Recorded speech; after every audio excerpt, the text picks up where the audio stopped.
Olá, nós vamos falar sobre a fé raciocinada e as 5 vias racionais para a existência de Deus, relacionando-as com os textos de Allan Kardec no Livro dos Espíritos e em A Gênese. Bem, para falar de fé raciocinada, é importante primeiro mostrar que fé e razão não se opõem, como geralmente se pensava na tradição filosófica e religiosa, anterior ao Espiritismo principalmente. Dizia-se que a fé está de um lado, a razão para o outro. Ou você tinha a fé ou tinha a razão, ou no máximo que a razão é serva da fé. Nós poderíamos dizer aqui, ao contrário disso, que a fé supõe a razão. Por que dizemos isso? Vamos pegar a definição de fé dada por Paulo em Hebreus, capítulo 11, versículo 1. Lá ele diz o que é fé. Fé é a garantia dos bens que se esperam e a certeza das coisas que não se veem. Observando a primeira parte da definição, fé é a garantia dos bens que se esperam. Percebe-se então que a fé está presa à moral. Os bens que se esperam quer dizer a recompensa, a realização dos seres. Ora, somente seres racionais podem ser morais, dado que somente eles têm o livre-arbítrio, que é dado pela razão. Portanto, a fé está presa à razão. A segunda parte da definição ainda é mais clara. Fé é a certeza das coisas que não se veem. O que é que não se vê? O que é abstrato. Ora, somente a razão faz a abstração. Seres que não têm razão não abstraem, como os animais. A inteligência deles é concreta, está presa ao que eles veem. Nós, racionais, podemos entender e estar certos daquilo que não vemos, dado que nós temos a razão que abstrai, que gera conceitos. Portanto, sem a razão para abstrair, eu não posso conhecer coisas que não se veem. Por isso a fé supõe a razão. Nós não podemos fazer aqui a separação entre fé e razão, dado que uma supõe a outra. Diz o Allan Kardec no Evangelho segundo o Espiritismo, a fé raciocinada, a que se apoia sobre os fatos e a lógica, não deixa atrás de si nenhuma obscuridade. Crê-se porque se está certo, e só se está certo quando se compreendeu, diz ele. Eis porque ela não se dobra, porque não há fé inabalável, senão aquela que pode encarar a razão face a face em todas as épocas da humanidade. Então essa é uma frase muito conhecida de Allan Kardec. E nós estamos aqui desenvolvendo vantagens para a fé raciocinada. A primeira, ela sempre dá a garantia daquilo que nós acreditamos. Ela afasta a falsidade, portanto o engano, a ilusão.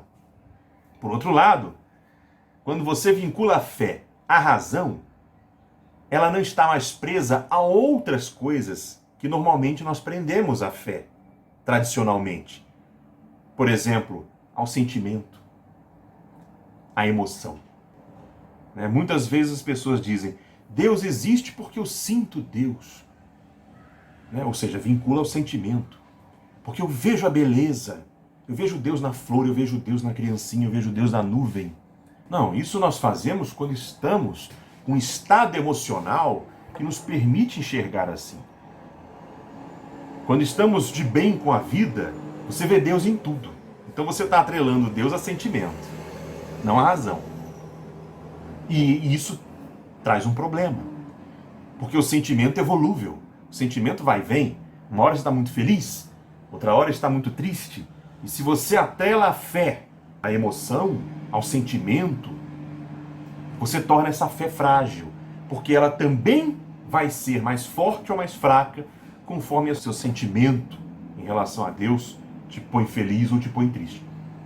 Então a fé fica presa a essa montanha russa. Entende? Se eu estou muito feliz, como eu amo a Deus, eu adoro a Deus, Deus é o máximo. Mas se eu estou muito triste, Deus não me ama, Deus é injusto, ou Deus não existe. Então a sua fé fica comprometida. Daí a necessidade de desvincular a fé do sentimento puro e atrelá-la à razão. E uma vez que nós atrelamos a razão, aí sim podemos vincular o sentimento. Nós vamos amar a Deus uma vez que nós entendermos Deus, porque a fé é uma certeza, é um entendimento do que não se vê, no caso Deus. Vamos dar um exemplo. Se a fé em Deus está tão assentada na razão quanto qualquer outro enunciado racional, por exemplo, um da matemática, 2 mais 2 é igual a 4. Isso é racional. Né? Se eu estou triste, 2 mais 2 é 4. Se eu estou feliz, 2 mais 2 continua sendo 4. Se a minha certeza na existência de Deus é tão racional quanto 2 mais 2 é 4, se eu estiver feliz, Deus existe. Se eu estiver triste, Deus existe do mesmo jeito. Então a minha fé não é mais volúvel. A minha fé é garantida, assentada, firme na razão. Pois bem, a própria Bíblia já queria que os seus leitores tivessem fé raciocinada. Veja, por exemplo, o que diz o Velho Testamento, Eclesiastes 7,17. Vedes aqui, isto encontrei, diz o pregador, conferindo uma coisa com a outra para achar a razão delas. No outro livro, Eclesiástico, diz o autor, feliz o homem que medita sobre a sabedoria e que raciocina com inteligência. Em nenhum momento está aqui se pregando a fé cega. É a fé raciocinada. Ainda no Eclesiástico, capítulo 37, versículo 16. O princípio de toda obra é a razão. Antes de qualquer empreendimento, é preciso reflexão. Veja o autor associando a religiosidade à racionalidade. O Novo Testamento também. Jesus falava, conhecereis a verdade vos libertará. Conhecer é uma coisa, crer cegamente é outra coisa. Jesus não fala creia cegamente. Na verdade, ele diz conhecereis a verdade. Que é um processo mental que implica na justificação. Pedro, na sua primeira epístola, capítulo 3, versículo 15, desenvolve essa ideia. Diz ele, estai sempre preparados para dar a todo o que vos pede a razão da vossa esperança, respondendo com mansidão e respeito. Veja, então nós precisamos primeiro conhecer as razões do cristianismo, segundo Pedro, para depois oferecê-las a todos aqueles que nos pedirem. Discursos racionais da religião. Veja o que diz o Espírito José, agora no Espiritismo, confirmando o que diziam os autores bíblicos. Tende, pois, a fé em tudo que ela tem de bom e de belo, em sua pureza e em sua racionalidade. Não admitais a fé sem controle, filha da cegueira. Amai a Deus, mas sabei por que o amais. Crede em suas promessas, mas sabei por que nela credes. Tá vendo? Não basta amar a Deus, tem que saber por que amamos a Deus. Então o Espiritismo, diz o Allan Kardec no Livro dos Espíritos, conclusão, item 6, ele não reclama a fé cega, mas quer que se saiba por que se crê. Né? Quanto a Deus, é assim que ocorre. Deus, isso está na Gênesis, capítulo 2, item 6. Deus não se mostra, mas se revela pelas suas obras. Então nós devemos usar o nosso raciocínio para observar as obras de Deus e daí chegar à sua existência. É o que faremos agora, brevemente acompanhando raciocínios que foram dados pela história da filosofia e que Allan Kardec depois desenvolve nas suas obras. São 5 vias. Partem de observações do mundo, ou seja, da obra de Deus, né? Coisas que todo mundo pode ver na natureza. A primeira, então, é pelo movimento. A segunda, pela causalidade. A terceira, pela contingência dos seres. A quarta, pelas diferenças entre os seres. E a quinta, pela ordem do mundo. Vamos a elas então. Podemos demonstrar que Deus existe racionalmente partindo, primeiramente, da existência do movimento. Movimento, filosoficamente, é entendido como qualquer mudança, não apenas o deslocamento. Uma parede que é branca e é pintada de cinza se alterou, moveu, mudou. A água fria se torna quente, mudou. Agora, nada muda por si mesmo. Daí nós temos o primeiro princípio. Tudo que se move por outro. A partir desse princípio, nós vamos chegar à existência de Deus. Mudar é passar uma qualidade para o outro. Por isso, tudo que se move por outro. Né? A parede branca se torna cinza, por quê? Porque um outro ser, já cinza, traz a ela essa qualidade. A água fria se torna quente, por quê? Porque um outro ser, já quente, o fogo, lhe traz essa qualidade. E assim por diante. Né? Um homem se torna sábio por quê? Porque aprende com um professor que passa para ele o conhecimento. Então, sempre é necessário que um ser anterior tenha as qualidades para mover os seguintes. Bem, podemos fazer então aquele raciocínio de remontar dos efeitos às causas, para encontrar a origem de tudo. Vamos fazer usando um exemplo que é clássico. Uma fileira de dominós. Numa fileira de dominós, quando você derruba um dominó, ele vai derrubar o seguinte, e esse o seu seguinte, e por aí vai. Bem, isso é uma sequência de movimentos que deixa bem claro que o dominó, é movido pelo outro. Muito bem. Supondo que o universo se comporte assim, tudo se move movido por outro, como é que nós podemos encontrar o começo disso? Quando buscamos a origem do movimento, de tudo, nós vamos ter duas alternativas. A primeira alternativa, há um primeiro movimento, que deu origem a todos os seguintes e que faz tudo se mover agora. A segunda alternativa, a fileira de movimentos é infinita. Não há um primeiro, porque não há um começo. Bem, qual dessas duas alternativas explica o movimento atualmente? Segundo os filósofos, a sequência de movimentos não pode ser infinita. Por quê? Infinito é uma quantidade. E quantidades não movem nada.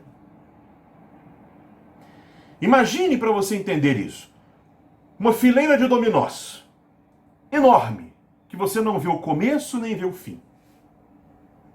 Mas você vê que os dominós estão caindo, estão em movimento. Para você explicar por que essa fileira de dominós está em movimento, basta dizer que os dominós se movem porque a fileira é infinita? Não. Por quê? Porque você pode ter infinitos dominós parados. O infinito não move nada. É preciso, portanto, que haja um primeiro, um começo. E quando você diz que há um primeiro que moveu tudo, você está aí mostrando que há um Criador, uma origem, uma fonte para todo o movimento. Como é esse primeiro ser? Bom, como aquele ser que move deve ter a qualidade para mover, e esse primeiro ser deu origem a todos os movimentos, portanto, tudo que se move se deve a ele, então ele tem todas as qualidades já realizadas nele, para que pudesse mover tudo o que há hoje. Um ser que tem todas as qualidades, nós dizemos que é um ser perfeito. Pois bem, pode haver mais de um ser perfeito?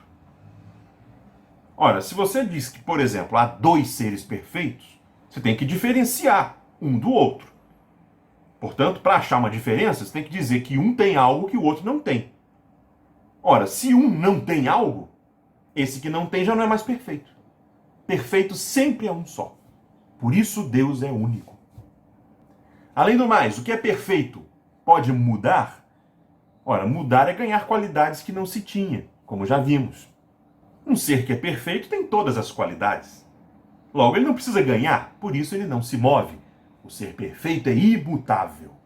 Vê como a razão, sozinha, pode buscar os atributos de Deus? E esse ser que não se move, que é imutável, se ele é imutável, podemos deduzir outro atributo.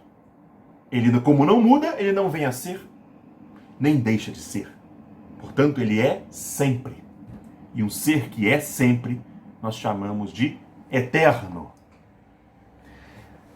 Além do mais, um ser que é imutável e eterno, teria matéria? Não. Por quê? Porque a matéria é sujeita a mudança. E esse ser, como já vimos, é imutável. Ora, se ele é imutável, ele não pode ter matéria, senão ele estaria sujeito às mudanças da matéria que ele tem. Portanto, ele é um ser imaterial, espiritual. Por isso Jesus dizia em João, né? Deus é espírito. E devemos adorá-lo em espírito e verdade. Então está aí deduzido, né, a existência de Deus a partir do movimento. Há necessidade de chegar a um primeiro ser. Esse primeiro ser é perfeito, único, imutável, eterno, imaterial. Que ser é esse? É o que nós chamamos de Deus. Alguns costumam objetar, né? E o Big Bang? Exclui Deus? Ora, o que é o Big Bang? É uma explosão, segundo a ciência, né? Uma explosão tem movimento? Claro, explosão é um movimento de matéria. Então, tudo que se move precisa de outro. Precisa de Deus. Mesmo a hipótese do Big Bang. Outra questão difícil. E como é que surgiu Deus? Né? Ora, Deus é eterno. Eterno é o que é infinito no tempo. O infinito tem começo? Não. Então, quando você pergunta qual é o começo do eterno, a sua pergunta já é contraditória, porque eterno não tem começo. Você só pode dizer uma coisa: Deus sempre existiu. Ele não começou um dia. Ah, mas o princípio diz que tudo que se move por outro. Pois é. Mas já vimos que Deus é imutável. Portanto, ele não se move. Portanto, ele não precisa de outro. Certo? Bem, vamos para a segunda via. A segunda via é mais simples. Ela parte da causalidade. A causalidade é uma propriedade do mundo que faz com que um fenômeno produza outro. Ou seja, causas produzem efeitos. E há um princípio aí por trás. Toda causa é anterior ao seu efeito. Não podemos infringir esse princípio, né? Então nós podemos perguntar, qual é a causa de todo o universo? Ora, a causa de todo o universo poderia ser o próprio universo? Não. Por quê? Porque senão o universo causou a si mesmo. E ao dizer que o universo causou a si mesmo, você está dizendo que o universo é tanto causa quanto efeito. Mas isso pode? Não pode. Por quê? Toda a causa é anterior ao seu efeito. O universo seria anterior a ele mesmo, o que é impossível. Pode uma coisa ser anterior a si mesma? Não pode. Então, a causa do universo deverá ser algo que não é o próprio universo, mas que é anterior ao universo, fora do universo, maior que o universo, e com poder suficiente para causar tudo o que há. Esse ser nós chamamos de Deus. Como ele é? Bom, se ele é anterior a tudo e tem poder para causar tudo, ele é onipotente, ele tem em si todas as qualidades para produzir tudo o que há, então ele é perfeito. Como perfeito, só há um. Sendo perfeito também, não muda, porque mudar é ganhar qualidades, ele já tem todas. Então ele é imutável. Se é imutável, não deixa de ser nem vem a ser, é eterno. Também não tem matéria, porque matéria muda, é imaterial. Temos aí de novo Deus pela razão. Diz o Allan Kardec no Livro dos Espíritos: onde se pode encontrar a prova da existência de Deus? Resposta: num axioma que aplicais às vossas ciências. Não há efeito sem causa. Procurai a causa de tudo que não é obra do homem, e a vossa razão vos responderá. O universo existe. Ele tem, pois, uma causa. Duvidar da existência de Deus seria negar que todo efeito tem uma causa. Vamos para a terceira via. Pela contingência dos seres. Contingente é tudo que tem começo e fim. Né? Entendendo isso, a gente entende o raciocínio. O nosso corpo é contingente. Um dia nasce, um dia vai morrer. Nossa casa, um dia teve começo, um dia foi feita, né? Um dia não existirá mais, portanto, também é contingente. O planeta Terra inteiro. A ciência tem hipóteses para explicar a formação da Terra. Então ela tem começo e tem fim. Contingente é tudo que tem existência limitada. Certo? As estrelas são contingentes? Sim. Os astrônomos dizem que há estrelas que nascem, estrelas que morrem. Tem existência limitada. O universo inteiro. Né? A ciência diz que ele teve um começo, seja pela hipótese do Big Bang. O criacionismo também diz a mesma coisa. Ciência e religião concordam. O universo começou, ele é contingente. Ele tem existência limitada. Então vem a pergunta, tudo é contingente? Né? O que a razão diz? Ora, se tudo fosse contingente, houve tempo em que tudo não existia. Né? Porque ser contingente é isso, é começar a existir em um dado momento. Antes disso, nada havia. Se tudo é contingente, houve um tempo em que nada havia. Mas pode algo sair do nada? Não, né? Do nada, nada sai. Então, se houve tempo em que nada havia, nada continuaria havendo agora. O que é falso, porque todos os seres estão aí. Portanto, não podemos dizer que tudo é contingente. Porque senão cairíamos em um tempo em que tudo não havia, ou seja, nada havia. O que não pode acontecer. Né? Pelo menos um ser não pode ser contingente. E esse ser será o sustentáculo da existência. Aquele que garante que as coisas possam existir. Como é o ser que não é contingente? Se ele não é contingente, ele não tem existência limitada. Portanto, ele existe sempre. Portanto, ele é eterno. E se ele cria todas as coisas, ele tem em si tudo já realizado. Então, ele é perfeito. Enquanto perfeito, ele é único, imutável, imaterial. Mais uma vez chegamos a Deus, pela razão. Diz o Allan Kardec no Livro dos Espíritos: duvidar da existência de Deus seria negar que todo efeito tem uma causa e adiantar que o nada pode fazer alguma coisa. Né? Portanto, como é um absurdo dizer que o nada pode fazer algo, não podemos dizer que tudo é contingente, para não dizermos que houve um tempo em que nada havia. Portanto, há um ser que não é contingente e, por isso, ele não é limitado, ele é eterno, portanto, ele é Deus. A quarta via é pelas diferenças dos seres. Essa é muito simples. Os seres diferem entre si. Vamos pegar nós, seres humanos. Uns são mais justos do que outros, uns são mais verdadeiros que outros, uns são mais bondosos do que outros, né? São diferenças. Pois bem, o que explica essa diferença? Será que nós, seres humanos, somos a fonte dessas qualidades que nos diferenciam? Bem, não poderia ser.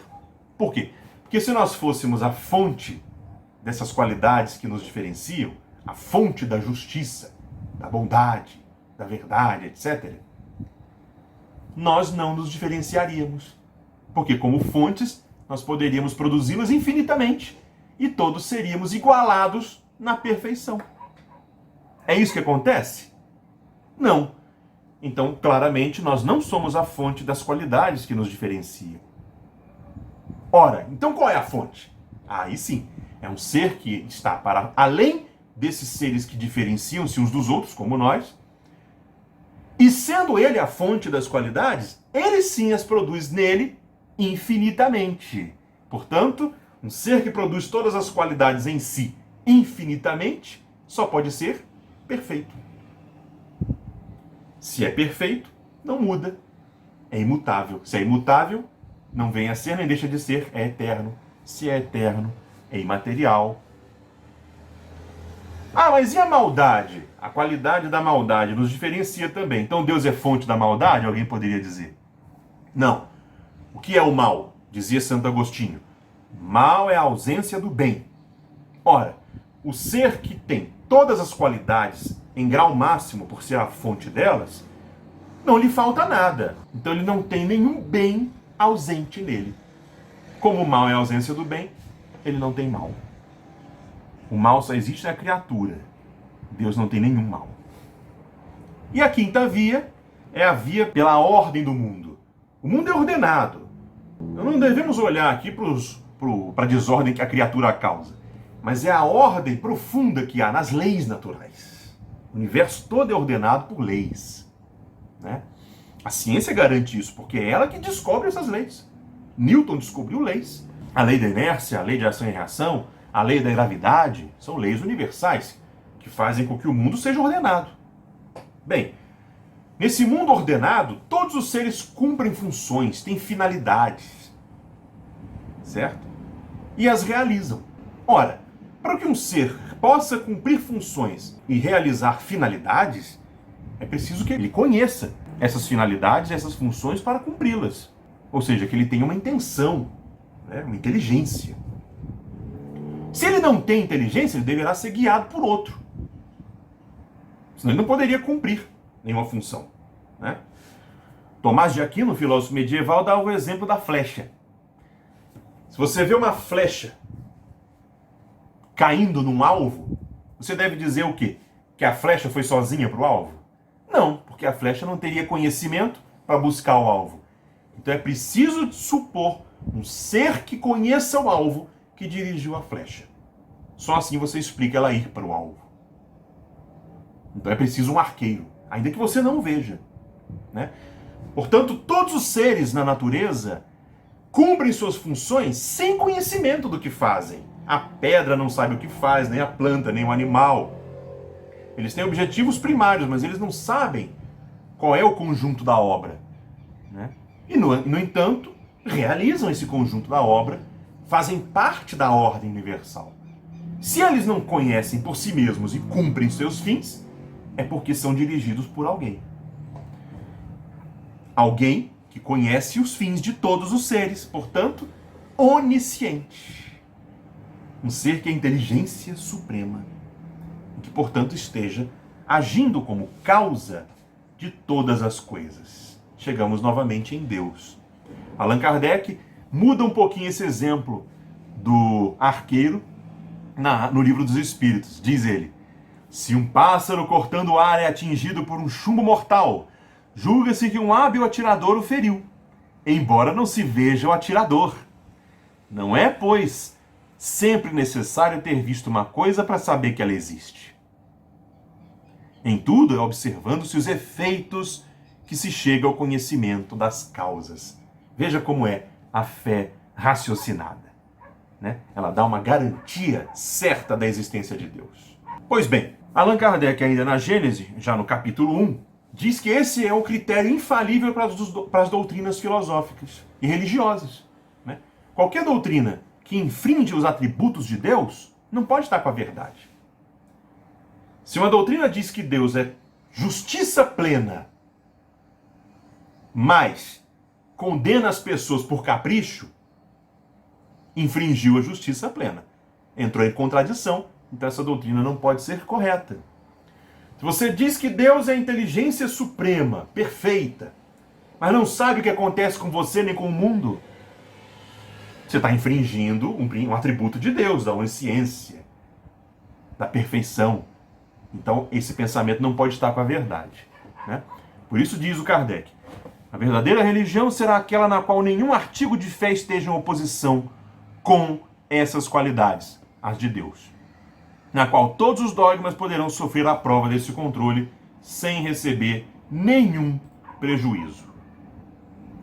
Então, como conclusão, a razão nos dá, pela existência e os atributos de Deus que ela descobre, a confiança na realização, a fé, das leis universais e das finalidades a que tudo tende. Portanto, a A fé raciocinada te dá a garantia de não cair em ilusões, a firmeza da fé diante do vai e vem das emoções. E assenta a nossa certeza em Deus, apesar de tudo não corresponder às nossas expectativas. Mas nós devemos lembrar, né? Como dizia Jesus no Pai Nosso, que nós não devemos vincular a felicidade aos nossos desejos e que Deus vai satisfazer nossos desejos, né? Tanto que nós oramos no Pai Nosso: seja feita a vossa vontade. A gente não reza seja feita a minha vontade. Não é isso? Então, meus irmãos, entendendo a existência de Deus, compreendendo que às vezes nós queremos coisas que não fazem bem, que o que nós precisamos nem sempre é aquilo que nós queremos, e que nem sempre nós queremos exatamente o que precisamos, é que a fé raciocinada se faz presente para fazer nosso entendimento de Deus cada vez mais firme e menos volúvel diante das vicissitudes da vida. E possamos, em meio às maiores tristezas, ter certeza de que Deus está sempre conosco. Eu espero que esse assunto possa ser bem compreendido, que ele leve bastante a reflexões, que tenha sido proveitoso. Agradeço a atenção de todos e Deus nos abençoe. Até a próxima.